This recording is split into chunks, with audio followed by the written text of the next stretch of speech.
محترم ناظرین سلام مسنون، آج ہم ایک ایسے اہم اور ضروری مسئلے پر بات کرنے جا رہے ہیں جو آج کل ہمارے گھروں میں روز کا معاملہ بن چکا ہے، لیکن افسوس کہ بہت کم لوگ اس کی سچی حقیقت جانتے ہیں۔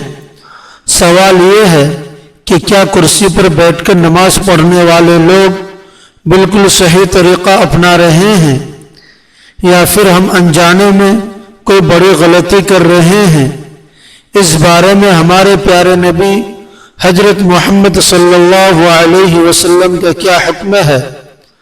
کیا ہر انسان یوں ہی کرسی پر بیٹھ کر نماز پڑھ سکتا ہے یا اس کے لیے کچھ خاص شرطیں ہیں؟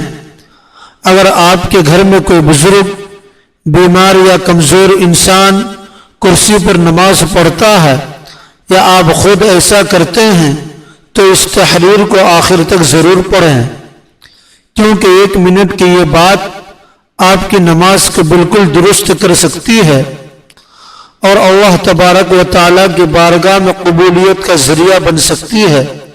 بسم اللہ الرحمن الرحیم۔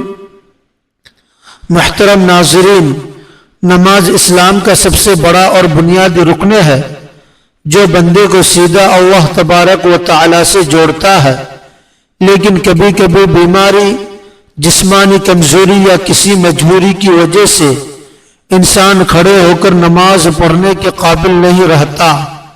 ایسے میں یہ سوال پیدا ہوتا ہے کہ بیٹھ کر نماز پڑھنے کا کیا حکم ہے؟ کیا یہ جائز ہے؟ کیا اس سے نماز کے ثواب میں کمی آتی ہے یا بیٹھ کر پڑھنے سے بھی وہی ثواب ملے گا جو کھڑے ہو کر پڑھنے میں ملتا ہے؟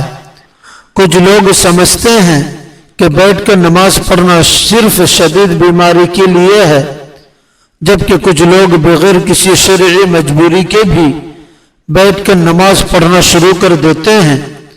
اس لیے یہ جاننا بہت ضروری ہے کہ شریعت میں نبی کریم صلی اللہ علیہ وسلم نے اس بارے میں کیا حکم دیا، آپ کے صحابہ کرام اور دین کے علماء کا اس پر کیا کہنا ہے، اور کس حالت میں بیٹھ کر نماز پڑھنا جائز ہے اور کب ناجائز ہوتا ہے۔ نعمتوں کا شکر، نماز اللہ تبارک و تعالیٰ کی دی ہوئی بے شمار نعمتوں کا شکر ادا کرنے کا بہترین طریقہ ہے۔ دل کا سکون، یہ دنیا کی پریشانیوں اور غموں سے نجات دلاتی ہے۔ جب انسان اللہ کے سامنے کھڑا ہو کر اس سے بات کرتا ہے تو اس کے دل کو سچا سکون ملتا ہے۔ صبر اور حفاظت، نماز انسان کو صبر سکھاتی ہے اور اللہ کی خاص رحمت اور حفاظت کا سایہ قائم کرتی ہے، جس سے شیطان دور بھاگتا ہے۔ گناہوں سے صفائی، نبی پاک صلی اللہ علیہ وسلم نے فرمایا کہ جیسے دن میں 5 بار نہانے سے جسم پر کوئی میل کچیل نہیں رہتا، اسی طرح 5 وقت کی نمازوں سے اللہ تعالیٰ سارے گناہوں کو مٹا دیتا ہے۔ صحیح بخاری حدیث نمبر 528، صحیح مسلم حدیث نمبر 667۔ روح کی پاکیزگی، ہر نماز کے ساتھ انسان اللہ کے سامنے جھکتا ہے، اپنی غلطیوں کا اعتراف کرتا ہے اور معافی مانگتا ہے تو اللہ تبارک و تعالیٰ اپنے کرم سے اس کے گناہ معاف فرما دیتا ہے۔ نماز چھوڑنے کا نقصان، نبی کریم صلی اللہ علیہ وسلم نے فرمایا کہ جس نے نماز چھوڑ دی، قیامت کے دن اس کا حساب قارون، فرعون، حامان اور ابی بن خلف جیسے بڑے سرکشوں کے ساتھ ہوگا۔ مستند احمد۔ نماز چھوڑنا منافقوں کی نشانی ہے، جبکہ سچے دل سے نماز پڑھنے والے کے دل میں ایمان بڑھتا ہے اور اسے دنیا و آخرت میں عزت ملتی ہے۔ اسلام میں سادگی اور آسانیاں، ہم ایک ایسے دور میں جی رہے ہیں جہاں ہم نماز کی ظاہری شکل تو جانتے ہیں، لیکن اس کے اندرونی سکون اور اثرات سے بے خبر ہو چکے ہیں۔ نماز مومن کی معراج ہے اور اسلام ایسا دین ہے جو ہر انسان کی مجبوری اور حالت کا پورا خیال رکھتا ہے۔ اسی لیے شریعت نے یہ سہولت دی ہے کہ انسان جس حال میں بھی ہو نماز نہ چھوڑے، کھڑے ہو کر، بیٹھ کر، لیٹ کر یا اشاروں سے ادا کرے۔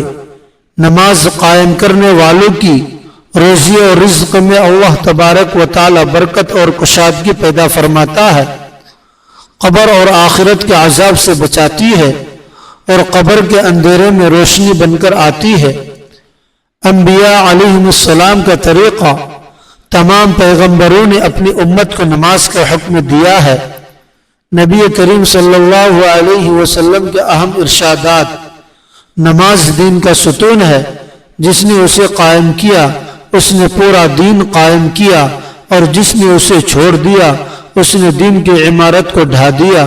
سنن ترمذی حدیث نمبر 2660۔ قیامت کے دن سب سے پہلے بندے سے اس کی نماز کا حساب لیا جائے گا۔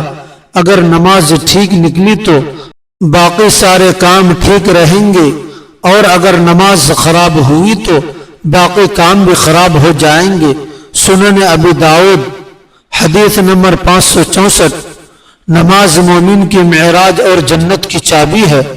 مستند احمد حدیث نمبر 13385۔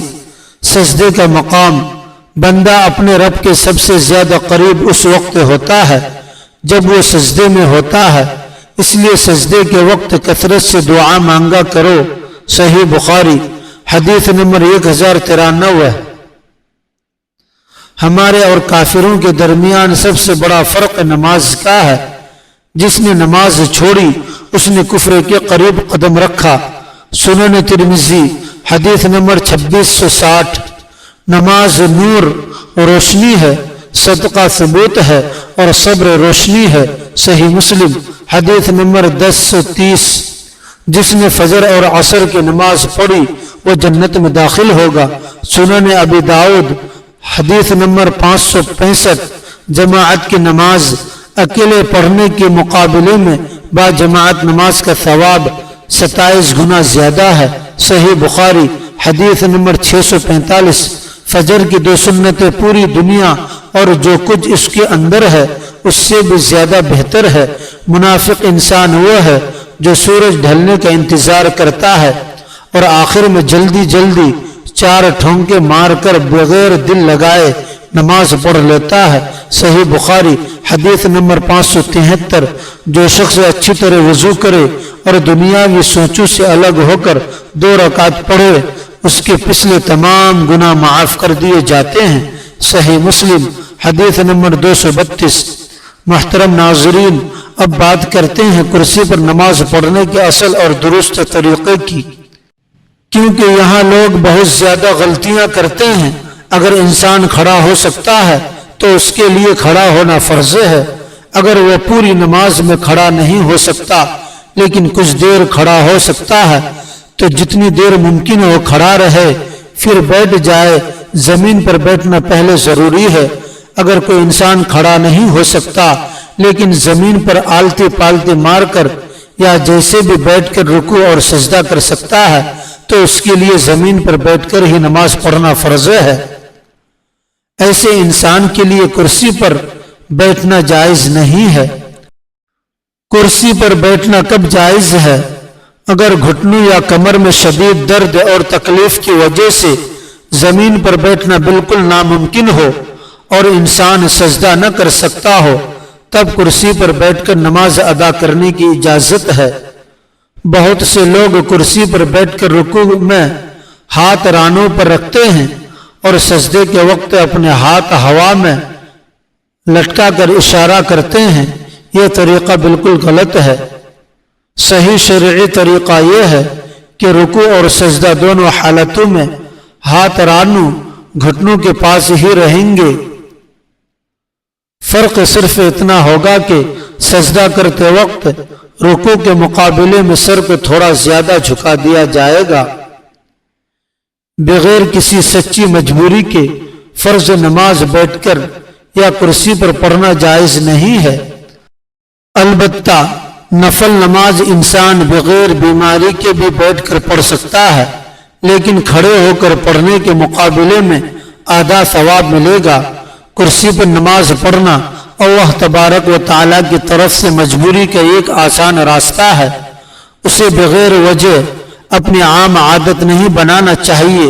اے اللہ، ہمیں 5 وقت کی نماز پابندی اور دل کی سچائی کے ساتھ پڑھنے کی توفیق دے، ہمارے دلوں میں عاجزی پیدا فرما اور دنیا کے کاموں میں الجھ کر ہمیں اپنی عبادت سے دور نہ ہونے دے۔ اے ہمارے پروردگار، ہمارے گناہوں کو معاف فرما، ہماری روزی اور رزق میں برکت دے، ہمارے گھروں میں سکون اور پیار نازل فرما، ہماری زندگی کو ایمان اور اخلاص سے بھر دے، قیامت کے دن ہمیں کامیاب کر اور ہماری اس عبادت کو اپنی بارگاہ میں قبول فرما، آمین یا رب العالمین۔ اگر آپ کو یہ معلومات اچھی اور مفید لگی ہو تو اس ویڈیو کو لائک کریں، اپنے دوستوں کے ساتھ شیئر کریں اور ہمارے چینل کو سبسکرائب کریں۔ اپنے رزق میں برکت کے لیے کمنٹ باکس میں اللہ تبارک و تعالیٰ کے 99 ناموں میں سے کوئی ایک نام ضرور لکھیں۔ اگلے مسئلے تک کے لیے اجازت دیجیے، اللہ حافظ۔